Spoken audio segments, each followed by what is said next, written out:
Hello there, my name is Pastor Buck Wilford.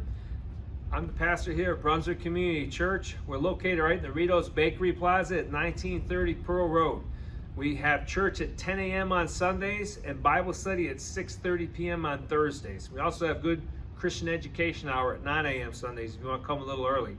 We're a church that loves people and we love God. We'd love to connect with you. We'd love to meet you. We'd love to just be a part of your life as well too. We're focused in on preaching the Bible. I do it verse by verse, expository style. We hold to the 5 solas. We believe strongly that we're saved only by grace alone, through faith alone, through Christ alone. And it's all to the glory of God alone. And the only thing we hold as infallible and inerrant and strongly adhere to is the scriptures alone. We'd love to see you out here. We'd love to have you come visit. Thank you so much. This morning I watched my favorite guy Spro pop on afterward. This is good stuff. But if you like that, read Scriptures, the app. You can get it for free and download it, and it's got the entire Bible like that. And a lot of them, like 6, 7, 8 videos like that per book in the Bible. So it's pretty good. That's the last one you'll see from me, though, because that summed up the whole book of Ecclesiastes. All right? But it was worth it, I think, to try to see it, to look at the picture of the book of Ecclesiastes. But I got into Ecclesiastes myself as I've been a chaplain, and I look at death so much and life and reality. Reality is suffering and pain and trouble. We see this stuff every day. It's not like something that is just a tiny portion of our lives. It's a pretty big portion of our lives as we go through life. And that's what got me into Ecclesiastes so much, and I've read a lot of books and looked at it, and I'm glad I get a chance to preach it, because this gets me to get even more depth inside of it there. And I'll do the best I can to help you to come to love it and understand it and grow from it as well too. But I picked a good picture here this time. It said, me, okay? With others aren't as magnified as yourself. That's vanity. That's being vain. It's when you put yourself like the whole world revolves around you. And that's a bad way to look at things and a bad way to live your life. We should be putting truly Christ at the center. Even above others, Christ is at the center. Others are big, and then we're the smaller me. That's really how we should be living our lives. But I thought it was a good way to picture this book here. And some things we're going to cover in this book. We're going to talk about creation and how God created the world. We're going to talk about time. Every minute, every second, we have time slipping past us. We're going to talk about meaning of life. We'll talk about work, profit, piety, like holiness, death, joy, grace, freedom, and vanity.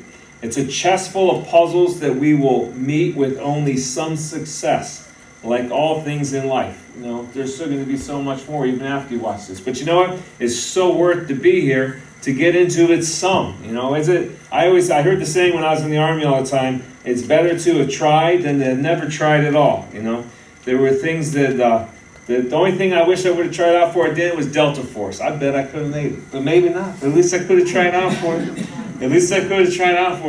But the things I did try out for and I made, I'm so glad that I tried out for those things and I made those things. And it's like that with so much in life. If we take like this CNN worldview, like I keep saying, that nothing matters, so I might as well just sit back and do nothing because all's hopeless and meaningless. That's like the way the world's kind of picture is right there. Then you never get anything out of life, And this book will show you, no matter how far you go, it's good to go far. You're never going to be all the way there, But that's the beauty of it. It's in Christ is the only way we're all ever going to be all the way there. So we'll see. We'll get a lot of these puzzles, and we'll see some of it. And death is a taboo for modern society. Modern society does not like to talk about death. Everything's all focused on some positive thing, and it's truly a taboo. One thing, a good example to help you connect with what that means is when you watch a movie and you see somebody get killed, it happens so often on the TV that you don't even think much about it. It's just like a show. Watch the show. What's going on with the story? Every time we see someone die, we should think that could have been me. That could have been me that just died. And we should think and contemplate on death and life and how big life is right there. We shouldn't be just going past it right there, So death is really a taboo for modern society. The saying is just as in the Victorian age, sex was the taboo. Like those ladies and everything were dressed in the biggest gowns with no skin showing or nothing.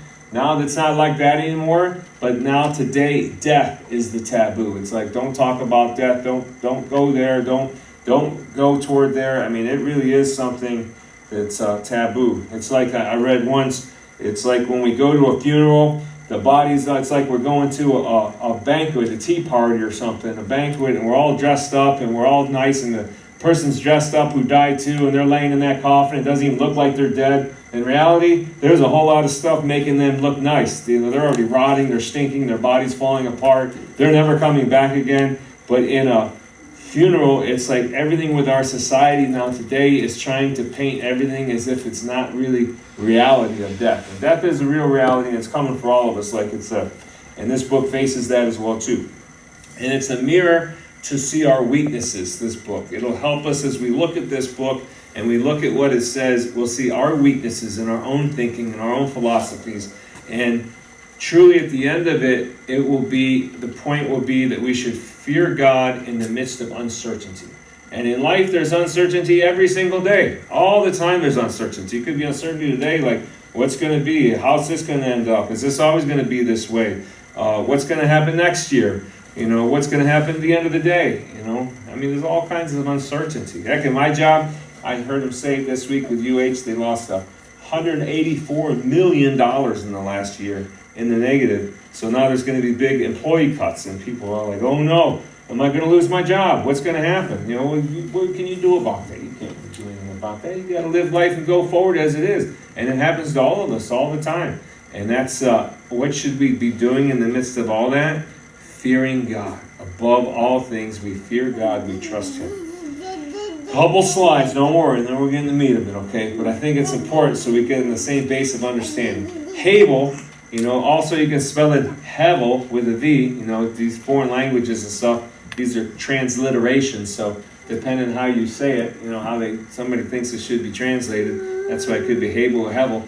But it's usually translated as vanity, futility, meaninglessness, mystery, enigma, absurdity, irony, brevity, and the like. Hebel stands more for the human inability to grasp the meaning of God's way than for the ultimate emptiness in life.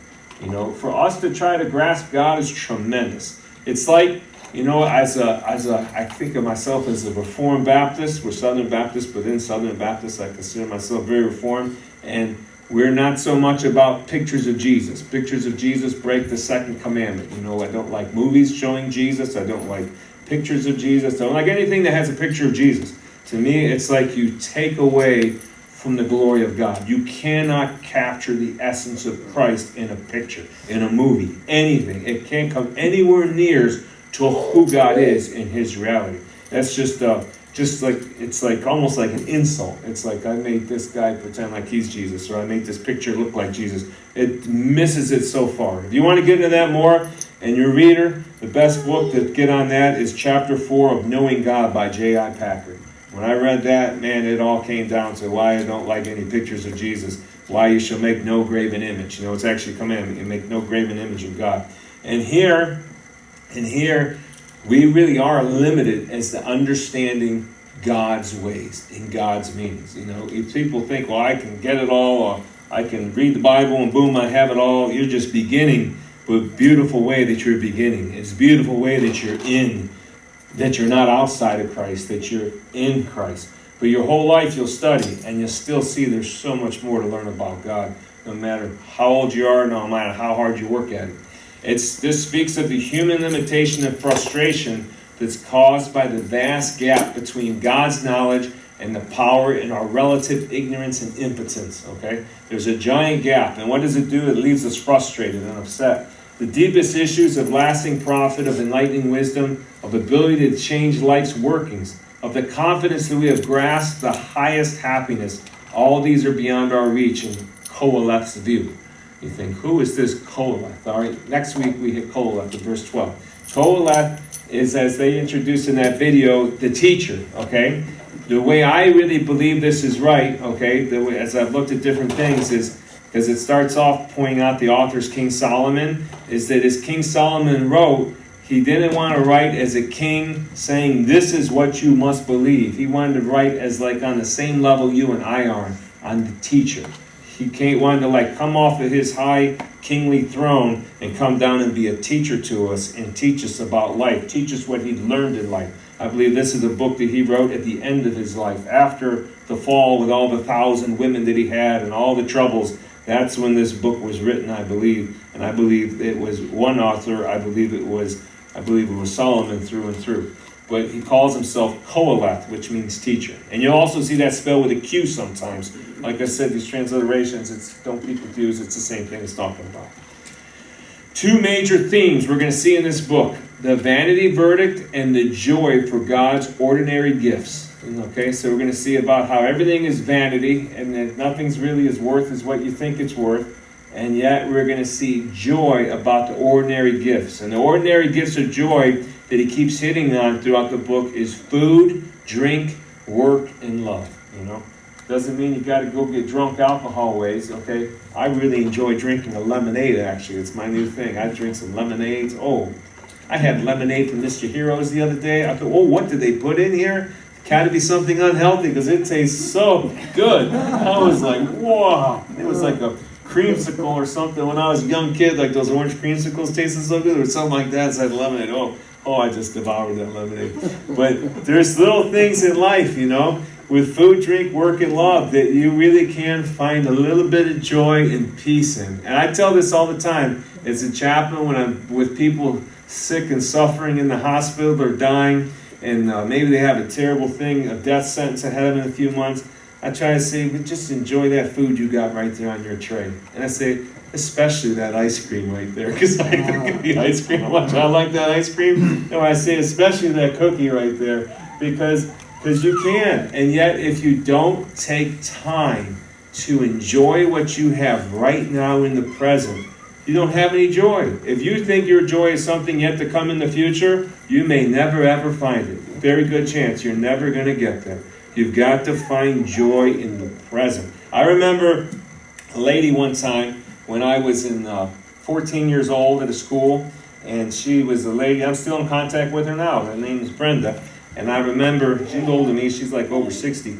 But that's not that old. I know some folks in here over 60.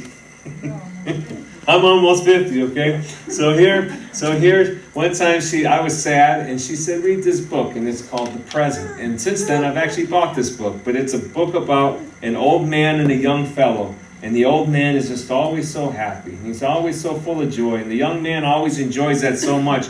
And he says, what is it, old man, that makes you so happy? And he says, it's the present. The present makes me happy. And the young boy grows up and he gets a big job and he makes lots of money and he goes all over the world and he loses joy as he grows up. As young kids, a lot of times we live in the present.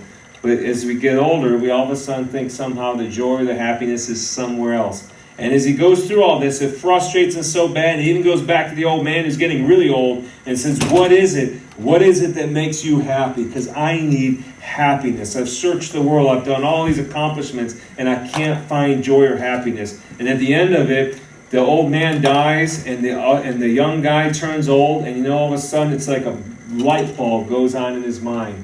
It's not all these other things. It's the present. It's living right here, right now, and enjoying whatever I have in this moment. Like letting that, drink it in, enjoy it for what it is and make the most of what you have right now. You think about even the Bible, Philippians, Paul talks about the secret of contentment is, the secret of happiness is contentment, being happy with what you got right now. It doesn't mean you don't want to work for something a little more in the future or do whatever you want, but for right now, being at peace in this day where you are. Because otherwise, you'll run into all kinds of troubles right there. But this is something that we see in this, as we brought out quite a bit in this book as well, too. These ordinary gifts of God, like food, drink, work, and love, okay? And I wrote on here, vanity and joy set the rhythm for the preacher. The preacher is also the name of the author, okay? The preacher. When you hear preacher, you think of the author of Ecclesiastes. They are more complementary than contradictory. Each must be heard in terms of the other. Vanity marks the limits of our ability to understand and change the way life works. Some things we just can't change. It's broken. It salutes in its gloomy way the sovereignty of God, whose mysteries are to us unfathomable. Joy brings relief in the midst of frustration and announces that God's puzzling clouds of sovereignty carry a silver lining of grace. Isn't that beautiful? Even though all this stuff's a puzzle, we don't know what's going on, God's grace is like that silver lining through all of this. That grace expressed in the daily supply of our basic needs gives us freedom to fear God, not to hate God. It's a terrible way when people go this other direction and they hate God as they see these struggles and futility and troubles in this life. All right? And like I pointed out before I started talking, there's less agreement in the interpretation in this book than there is even in the book of Revelation. So you're going to hear everything I say, and maybe you'll really thrive on it, like, yes. And you'll go to tell somebody else about it, that's a believer, and they're like, oh, wait, what do you mean? That's not what that means. It means this over here, right? But it's all right. Listen, just listen. Listen to see what you can learn. Don't let that pride of always having to be right conquer you. So many churches and so many Christians that they stumble in immaturity because they stop right there and they think, I know it all. I know this. I know that. And they don't have an ear to learn. Really, they're no longer humble, okay? We got to eat the humble pie. People in our life make us eat the humble pie sometimes. But we have got to eat the humble pie, and we got to keep growing, right? Because if we're not humble, we're never going to grow. So don't let this, if you know somebody else that knows everything is about Ecclesiastes, they say, what is your preacher saying? That's not the right way. I tell you what, I'm not trying to fool nobody. I honestly try to get to the bottom of things and to the truth. I'm a truth searcher. Does it mean I'm an expert? No. Does it mean I know a lot more than the next guy? Maybe than some guys, but not for sure than all guys. A lot of guys know more than me. But I do seriously research and dig deep. And I really have found such beautiful things in this book. And so you'll hear my interpretation, okay, of the book of Ecclesiastes as we go through it and as I learn and I grow in it as well too, as we study this together. One beautiful verse that really wraps up some Ecclesiastes, at least in this passage today, is the gospel, Jesus Christ, okay? It's all about Jesus Christ. Everything through the Bible is about Jesus Christ. Verse 8, 19 to 23 of Romans. Verse 20 is the main one, but you got to read the context to capture this. For the anxious longing of the creation waits eagerly for the revealing of the sons of God. For the creation was subjected to futility, not willingly, but because of him who subjected it, in hope that the creation itself also will be set free from its slavery to corruption into the freedom of the glory of the children of God. For we know that the whole creation groans and suffers the pains of childbirth together until now. And not only this, but also we ourselves, having the first fruits of the Spirit, even we ourselves groan within ourselves, waiting eagerly for our adoption as sons, the redemption of our body. Doesn't that sound kind of like what I just told you about futility and meaningless and troubles and things in this life? And this is the answer. The answer is Jesus Christ. That's the answer. The preparation for the gospel is Ecclesiastes' ultimate gift to the Bible. If you think about, do I need the gospel? Read Ecclesiastes and dig deep. Realize what life is really like and look at it in reality rather than trying to make a fairy tale picture of everything. And you'll see, I need the gospel. It says here, frustration is better than futility, as God has a distinct purpose for everything. Truly, if you look at it, the word futility that's translated here and also in our Ecclesiastes sometimes is better translated frustration. Because futility sometimes means waste, like it's futile, it's hopeless. It's better sometimes translated the word frustration. But there we're talking about the Greek languages, the Hebrew languages, and we see how there's different people, how way people translate things differently a little bit. But if you read in context and stuff, I think you'll grab frustration as a little bit better word than futility. One last slide like this until we step into our verses. And then it's just verses from here on out, okay? A fractured world since the fall in the garden. I think I've told you this before, but man, did it make impact on me. Maybe you were thinking of something else when I said it, so maybe now it'll make impact on you. Is one time I listened to Ken Ham. He has a teaching series called The Foundations. And he preaches about it, and he says the world, everything's so beautiful and nice, and you see all this wonderful stuff in the world. But he goes, but then if you really take an honest look at it, you see that it's fractured, it's broken. I think I said the other day it's like a broken mirror that someone threw a rock at and it fractured all over the place and the beauty went away because there's cancer, there's suffering, there's death, there's hungry people, there's all kinds of horrible things, there's war, there's famines, there's everything bad you can imagine in this world, and it's been fractured like that since the fall in the garden. Since the first sin happened and God cursed the world, the fractures happened. And life's complexion is almost never totally free of blemishes. All right? I think when I was a kid, I had a lot of pimples and stuff, okay, at one point in my life. Think about this. You know, you see sometimes some teenagers, they always got a pimple somewhere, okay? Some teenagers, not all teenagers, but that's the way life is. It's never free of blemishes, okay? There's always going to be a blemish. It does have its bleak side, but the preacher in the book of Ecclesiastes painted it in a consistently dark tone, as a warning to those who naively were trying to understand it and arrogantly were seeking to change it. Makes me think of modern day politics, a Greenpeace, change the world. That's never going to happen, okay? I remember what was the first New Green Deal? Every single person would have to tear down their house and rebuild it, and everything would change. What a fantasy land is that? Can't believe that was even on the books or anything like that with politics, right?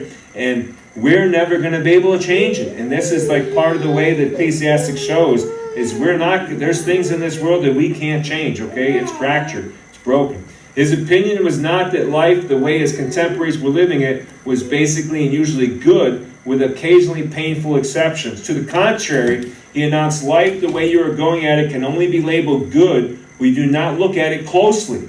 Offering the closer look at their wrong-headedness and sharing with them how to be content in the midst of uncertainty was his mission. So if you really look at life in the face for what it is, you can't say everything's so good. Okay, you got to admit there was a lot of trouble. If you're a very positive person, if you really look at all this stuff and say some negative guy was right there with you, he'd say, look at this. 90% of what we're looking at is bad. You're only focused on the 10% good stuff right here, right? And this is the reality. And the Ecclesiastic guy, he's like that negative guy saying, stop. Look at all this broken, bad stuff in life right here. Don't fool yourself. Don't think you're going to change it and make that little 10% everything that's good. The only way we have that hope is in the gospel of Jesus Christ. And it's not while we're on this earth. It's when we step into heaven on the other side. But fortunately, we get some of that light from Him while we are on this earth, and we can make it. And I really believe that Bible verse that says I can do all things through Christ who strengthens me. It's talking about things like that, about facing reality and making it through and obeying and following Christ and living for the Lord. It's not talking about I can bench more weights or I can make something a little bit better than I had before. I can work harder or something. You know, it's talking about following Christ. And this is where Ecclesiastes is really going to bring us into that picture. So now we get started.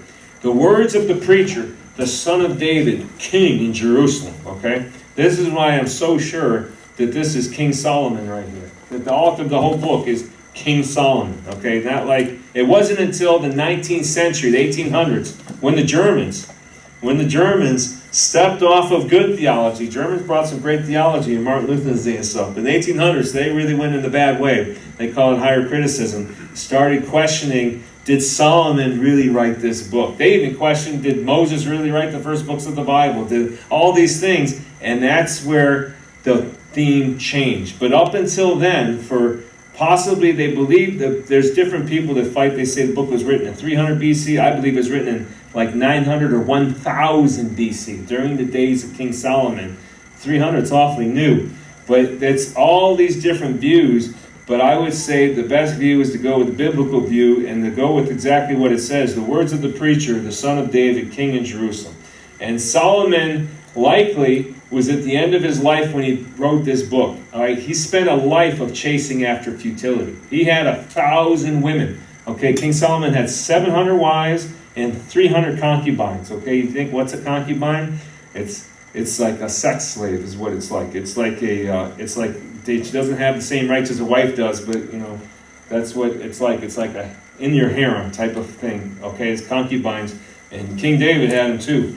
But that doesn't mean they're right. It was a sinful thing, okay? And all these things is what Solomon had, and he was the richest man that ever was. And we're going to see we're going to see in chapter 2, he's going to say that he had it all, talking about all that stuff. And what happened? He hated life. He hated it. Think about like the most richest man alive today. I don't know who it is. They used to say Bill Gates or something. I don't know who it is now. But the richest man, Elon Musk, maybe he's pretty rich. I don't know. But whoever the richest man alive is can have no joy and can have no peace. All those riches can still never help them find anything good at all, okay? Because they just hunger for more. They just want more. It's a never-ending thing. And Solomon had lived that life. And in the end of Kings and the end of Kings and the other book, Chronicles, it talks about King Solomon. They have him ending in a very sad way. That he pretty much, fell away from God and was in such a terrible disarray from all these wives and things that he had. He let him start making pagan temples and things like that. There's reasons why the Bible says you should only marry a Christian, okay? And for sure, Solomon found those reasons out firsthand himself.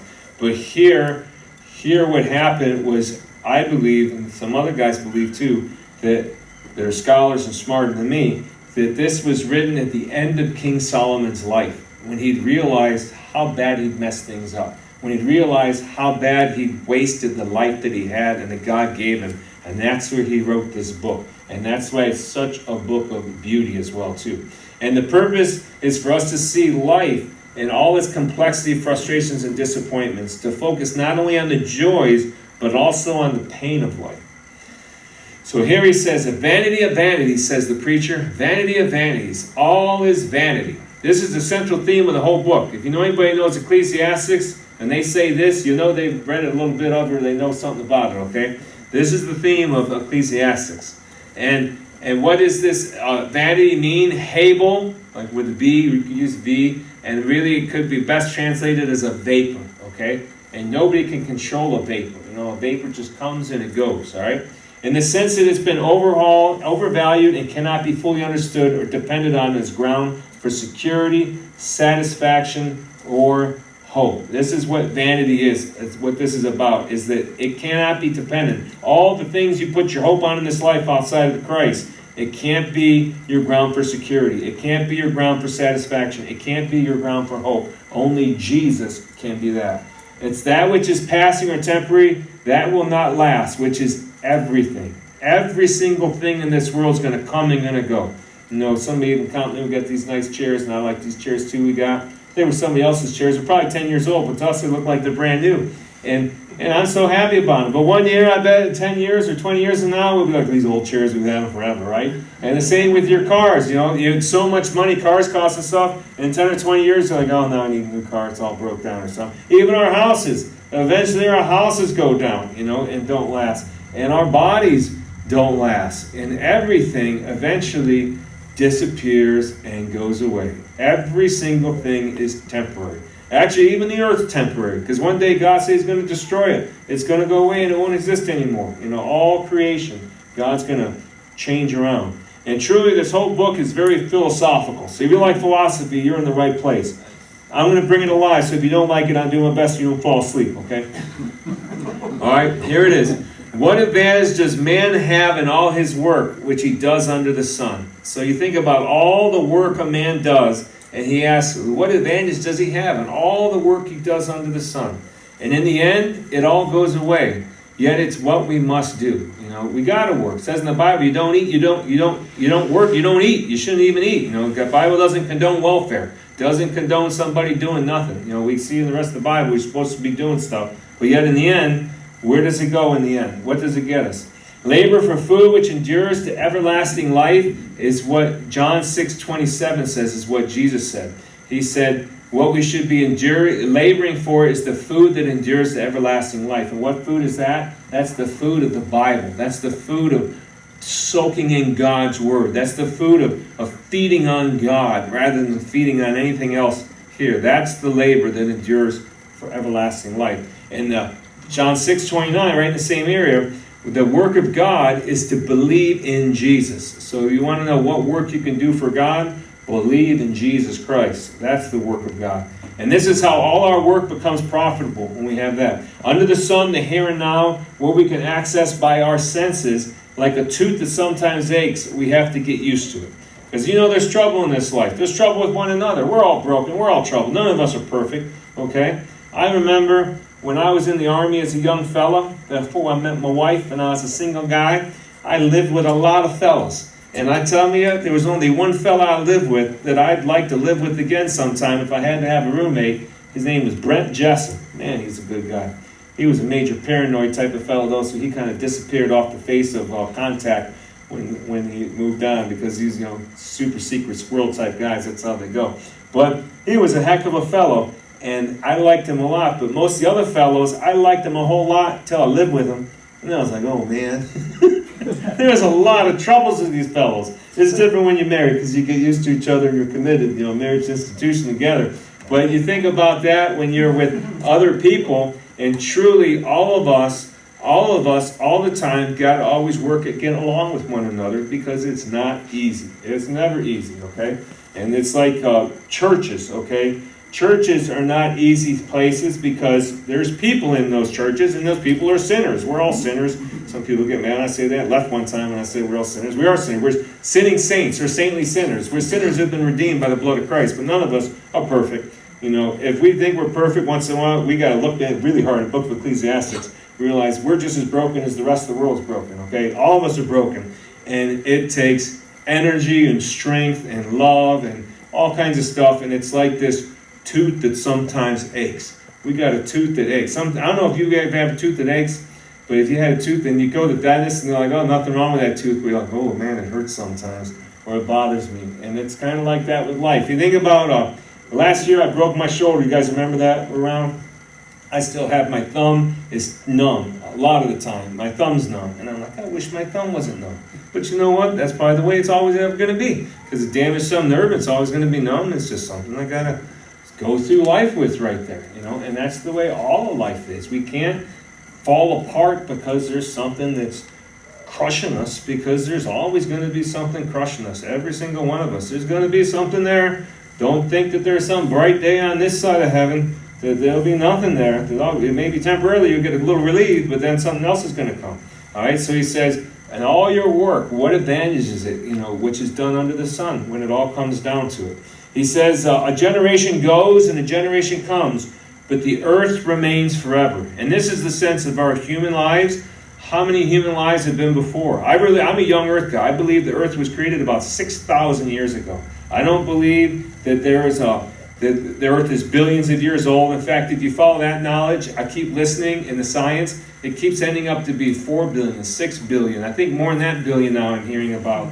Because they have to, because they realize nothing can ever come from nothing. So they just add time, and they think somehow people will think that in time, nothing comes from nothing. But it never does. It's always been from God. And when I see an old person that's like 100 years old, I stand in awe sometimes. And I say, wow, you're 1/60th of the age of this earth. You've lived 1/60th of the age of the entire earth. It fascinates me. I think, wow, they've lived for 100 years. If 60 of those people together, I'd be back at Adam right there. I think that's amazing right there, okay? If my math is right with this, okay, 6,000. 60 times 100 is 6,000, right? I think so. Am I right with this? But think about this. 60 people back. So it fascinates me. But with all that, how many of those people we don't know? We never will know. Heck, the people nowadays don't even know that the earth started with God. I bet the people in Adam's day knew where the earth started at. I bet the people in Cain's day knew where the earth started at. But now we've even lost that. And we're like, oh, the earth's billions of years old. Oh, man came from a cave where there was Neanderthals, there was Cro-Magnons, and we make up all kinds of silly, weird stuff because it's been so long, because we've forgotten. One day we'll be forgot, because don't think that we're something more different than they were different. They were human beings too, and everything keeps going. And there's a promise in Genesis 8:22 after the flood that God would always have the seasons and the earth would remain. So for your Greenpeace people that think we're all going to be destroyed in 10 years like that crazy Ocasio-Cortez lady, I would say to her, Genesis 8:22 tells me differently, that no matter what you do, the seasons are going to remain. The sun is going to rise. The night is going to come, because the Bible has promised me so after the flood, Genesis 8:22. And then I say, until the wrath of God comes, then you can go to our Revelation Bible study and really find out what's going on. My it is intense, okay? But until that time, things are going to keep going. And it will remain until God ends the drama. Who's in charge of this show? Who started it all? God did. Who will end it all? God did. Even more importantly, who's doing it right now? God is. He's with us right now. We're not deists that believe that God created the world and went away. He's actively here all the time, involved with every single cell of every single tiniest micro thing you can imagine to the biggest things you can imagine. God's in charge. Also, the sun rises and the sun sets, and hastening to its place, it rises there again. So think about this. Day in and day out, the sun keeps coming up and the sun keeps going down. All your life, the sun's been coming up and the sun's been coming down. You know what's something that grabbed me in that book, The Present as well, too, that I read, was the fellow got to enjoy sunsets. All right? Because you're only going to have so many sunsets your whole life. Think about this. There's a good place to watch a sunset right here in Brunswick, and it's in Mapleside Farms. If you go by Mapleside Farms, I think the parking lot's never locked up or closed. You can go over there, park your car in the evening, don't go totally blind staring at the sun, okay? That'd be terrible. You'd be like, why can't you see anymore? Well, because you told me to go look at that sunset and take my eyes off of it. Now I'm blind forever. I don't do that. But watch that sunset, and it's so beautiful. You can see for like 20 or 30 miles or something from that point. And it's so incredible. But you know what? You're only going to get to see so many of those your entire life. Those are something special.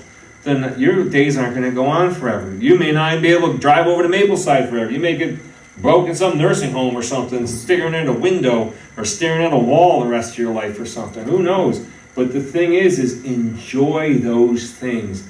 Soak them in. And yet they're temporary. They're here and they're gone, but they're such a beauty. And this is what we see. Examples of things that keep going in the course of nature. The seasons and patterns are proof of God. There was an old man I took care of once in hospice named Willie.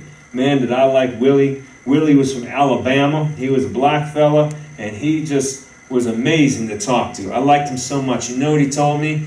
And he talked with a heavy southern accent at times. He said, you know how, and he had like serious dementia, all kinds of stuff going on. He goes, you know how you know God is real? He goes, from patterns. Patterns. Other people would talk to Willie. They didn't know what Willie was saying. But I liked Willie, and I stuck with him. And he goes, patterns. He goes, everything in life has patterns. The seasons have patterns. How could all these patterns be if God didn't make it so?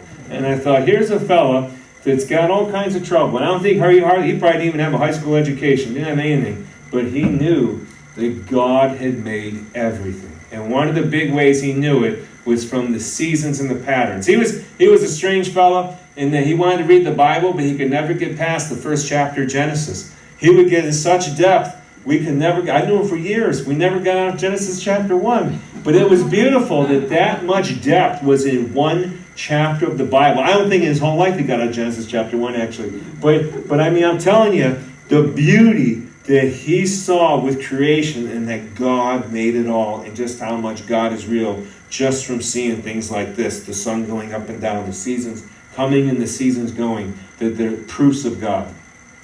Blowing toward the south and turning toward the north, the wind continues swirling along, and on its circular courses, the wind returns. Who controls that wind? We can't control that wind. That's like amazing, isn't it? That God has this wind blowing all over the place, doing all these different things. And it does not mean that there is no meaning, okay? It doesn't mean, this verse doesn't mean that there's no meaning. It just means that we should understand it, that there's things that cannot be grasped or controlled. Only by God they can be grasped or controlled. This really takes the control method out of a person. If you're a person that likes to control everything, you might like have a hard time with the book of Ecclesiastes. It may kind of unravel you a bit, because we really don't control as much as what we think we can control. God controls all these things. I think about it all the time in my own body. How does my body keep working? How does my body keep growing? How do cars keep going from not slamming into each other more on a regular basis and everything? How is this general order of all of life maintained? Because I know we always talk about Murphy's Law, that if it can go wrong, it will go wrong. Well, if it was always Murphy's Law, man, we would have so much trouble all the time. I mean, it'd be way worse than what it is right now. But we can't control it. Thankfully, God's controlling it. It says, all the rivers flow into the sea, and yet the sea is not full. To the place where the rivers flow, there they flow again. Think about that concept. I think about this. There's some giant, mighty rivers flowing into the ocean, and yet it never gets up higher than what it is. Isn't this something? I mean, think, this was written 3,000 years ago, and this should be something that should make us in magnitude of awe of God's creation too. All these rivers always flowing, and it doesn't ever fill up right there, okay? And think about this. This is like the background noise in our lives, okay? Without any sense of accomplishment or purpose, but they assure us that God is in control and all things are going according to His plans. It's like this background noise, and we don't even notice it because we're so used to it. You know, I sat over there by Bill in the back a little bit ago, and that little machine that powers our amps, our speakers, it makes a lot of sound. But I'm hoping for Bill, it becomes background noise. It doesn't disturb him like crazy all the time back there. Because if it doesn't, it would be terrible for him. But truly, there's so much in our lives that are background noise. And think about how beautiful it is sometimes to be like that Psalm 46:10 that says, be still and know that I am God. And when you go still and you start to listen to some of the background noise and appreciate it, think about the sunset. Think about hearing a river. Think about hearing the ocean. I don't know if any of you guys like that, but when I do get to go to the ocean, I just love just listening to that. You know, I even have a little machine the Army gave me one time to sleep with, but I don't use it much. And it can play that sound. And I can turn on and just listen to the ocean going right there. But so many things are background noise, and we don't even appreciate so much beauty. And yet, we can't control those things at all. God's doing this, and He's controlling it all. All things are wearisome. Man is not able to tell it. The eye is not satisfied with seeing, nor is the ear filled with hearing. So, in time, everything can be wearisome. Even wisdom can be wearisome. Studying the Bible can become wearisome. Reading lots of books, it'll say later, can become wearisome. Along with all the other things in life, you know, it can become wearisome. And you can't tell. And you're never satisfied either. Think about this. When there's something good, you're like, oh, that's so good. But you know what? There's one thing a little bit better than that, you know. Something a little bit better. I did recently, I got Logos 10. And if you know about Bible stuff, you know about study, Logos is like the best Bible program out there. I really say that. I don't think that could even really be challenged compared to when you look at who makes Bible software. And they came out with Logos 10. And I got my Logos 10. And I was like, oh. But still, even when I got my Logos 10, I thought, there's still some things that could be better later, you know. But isn't this the way it is in life? You know, you could eat the best thing, you could have the best stuff, and yet, of course, there could be something a little bit better. That satisfaction is never all the way satisfied. Never is. It's like we're always hungering for a little bit more, okay? And I wrote up here, a beautiful sunset does not last. You only get a certain number, like our days being numbered. That's a beautiful verse to remember. I memorized this verse and hold it close to my heart, and I try to remember it every day. It says, Lord, teach us to number our days. In Psalm 90:12, it's a prayer to God. If you realize you're not going to live forever and your days are short, you're probably going to enjoy today a little bit more than you would if you just thought this is just another day. And our lives are like a breath, is what it says in James 4:14. It's just like a vapor. Here today, gone tomorrow. Take life seriously and enjoy those special moments, but not so serious that it's all that life means to you. You know, once again, I sometimes I kick a dead horse. Maybe that's what they call it. Those Greenpeace people, okay? That all they think about is Greenpeace and the environment, and that's all they're thinking about. They're taking life so serious. That's all it means to them. Truly, it's like Romans 1, where they worship the creation rather than the Creator. Isn't that where it goes with idol worship type ways? And if you get so heavy on the Greenpeace and we're going to do this and that, you know, I kind of think, I surely hope, I pray all the time that we don't see nuclear war, because it's scary with what's going on in Russia. I really believe this is a lot more than a 1% chance possibility that could happen. I think, whoa, won't that upset them like crazy when a nuclear bomb goes off and all the things they're trying to change on the cars and stuff by billions of time have gotten so much worse from one bomb like this. But in the end, God's got it. He's controlling it all. And we can't take life so seriously that that's all that life means to us. Our whole focus should be on Jesus Christ. We should be eternally minded more than temporarily minded. We do need to live in the present, but we also need to know that the present isn't always going to be there. When the present isn't enough, when the satisfaction isn't enough for you, think about it. One day it will be. One day I'll be in heaven. But until then, this is as good as it gets, and I'm going to enjoy it, and I'm going to soak it in, and I'm going to live it the way God made for me to live it today. But unfortunately, things are usually never enough for us. That which has been is that which will be, and that which has been done is that which will be done. So there is nothing new under the sun. Now, this doesn't say that Apple phone was around 6,000 years ago. Imagine how good it would be today if Adam had an Apple phone. That'd be pretty amazing right there, right? And we're on like version 10 or something now. Or no, 13, 14.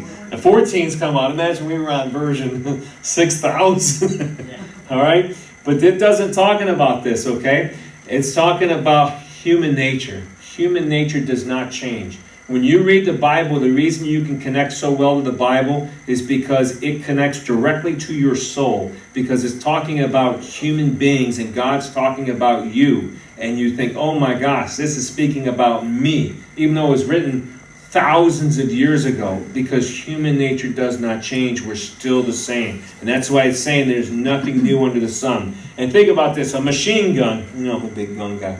I hope I don't offend you guys that are big gun guys. But a machine gun is no more than a sophisticated rock thrower. Think about back then. They throw a rock, okay? Now we have a thing that goes, it could throw rocks a whole lot farther and a whole lot faster. But that's really all it is, okay? We really haven't made something different, okay? We really haven't made something new. We just have something that's a little bit more advanced there. And man thinks we're great, but then we look at the great wars. And they kept saying after World War I in history, they said it's the war that will end all wars. Well, then World War II came. Now, heck, we're looking at World War III. You know, I mean, I'm not going to be a conspiracy theory guy, but I am fascinated watching what's going on with China, Iran, Russia, all these things. I believe we're on the verge of World War III. It's going to be something tremendous, I think, in our future days. And it would be a blessing and it'd be a wonder for things just to drift back to the way they were 2 years ago, a year and a half ago, and we don't have to worry about these things. But I don't know. You know, I think that might be looking at my 10% positive picture and not the 90% of reality that's all around me. But we think that we can do these great, wonderful things, but then we look and we're like, no, you know, it's the same as it's always been right here, okay? People look at the Old Testament and think, oh my, all those wars, all those things. We're just so blessed in America that we don't feel it as much as other countries do. There's other countries that, like, think about being in Ukraine, or think about being in one of these other countries. Think about Afghanistan. They've only known war ever since any of them ever were. I don't know if we can look back in history when there wasn't war in Afghanistan. If someone else is killing them, they're killing one another. I mean, it really is something, reality right here, and things don't change. There's nothing new under the sun. Is there anything of which one might say, see this, it is new, already has existed for ages, which were before us? And it's a grim picture of our reality, repetition and ordinariness, lack of profit or progress in nature and human experience. No sugarcoating. The writer of Ecclesiastes doesn't sugarcoat things. And why? So the readers will have a clear understanding of how things are and how they might be fixed. This is why. The reason why we're getting such a straight answer from Solomon is because we've got to be able to see it for what it is and not make believe and have a fantasy or a fairy tale the way things are not. Last verse for today. There is no remembrance of earlier things, also of the later things which will occur. There will be for them no remembrance. So this is like what I'm saying. Like even at the cemetery, when I hear cemetery, I think of the one where I grew up, the one where my dad's buried. Okay, the one where I got a plot to be buried one day and everything is in Strongsville Cemetery. And if you walk in Strongsville Cemetery in the first part, I think some graves go all the way back to 1800s maybe, at least the 1800s. I think there may be these people were born in the 1700s some that are buried over there. And the writing has faded away. You can't even read what the person's name was anymore. You can't even read what kind of little slogan they wanted on their gravestone. It's gone. I don't know who those people were. I don't know if I could find somebody who knows who those people were. You know, if you go to the graveyard over by Bennett's Corners in my little neck of the woods, there's a guy, John Benbow, who made the road Benbow where I live. Now you may think, what a weird name is that? The old name was Friendship Street. They should have kept Friendship because all my life I say I live on Benbow Road. They say, what did you say?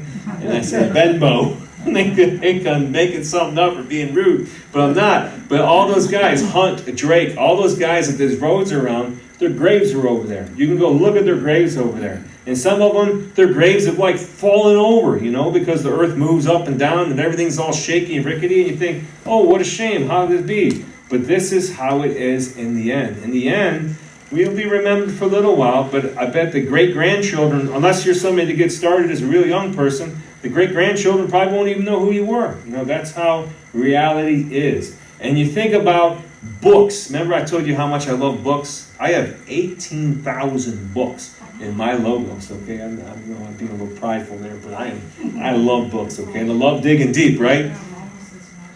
And I do. I have a lot of books in here, and I have a lot of books in my basement. I got books all over. I really do like books, but you know what? Books go outdated, and you think, oh, that's an old book. That's a better book right here. This is a newer book. It's got even more research. It's got more good things in it. It says it's so much better. Books go outdated too. I mean, there's only some book like the Bible. That's never going to go outdated because that's a living book.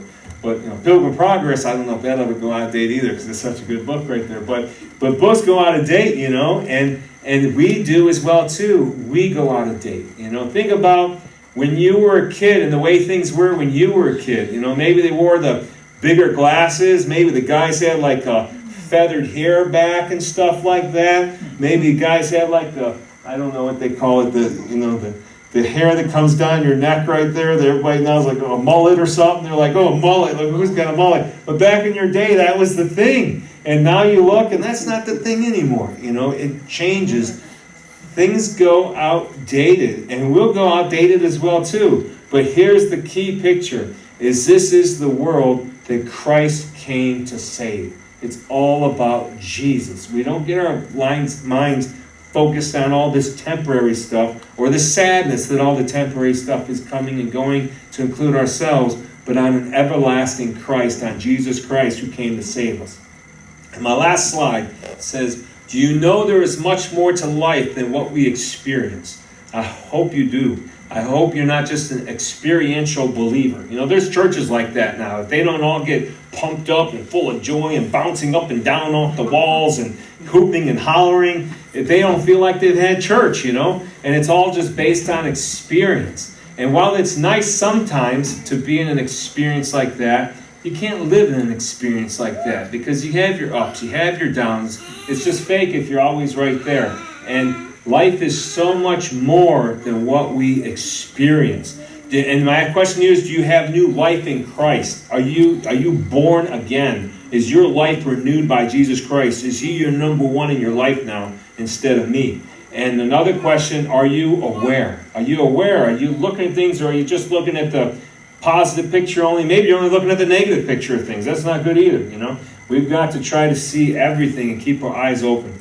And futile days and futile weeks we may have where life loses its glue and turns leaky at the seams. Every one of us has some down days and has some troubles.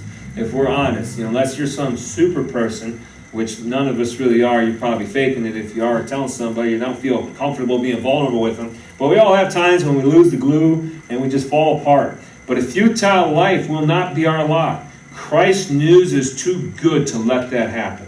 Life is filled with meaning because He is making all things new, beginning with us.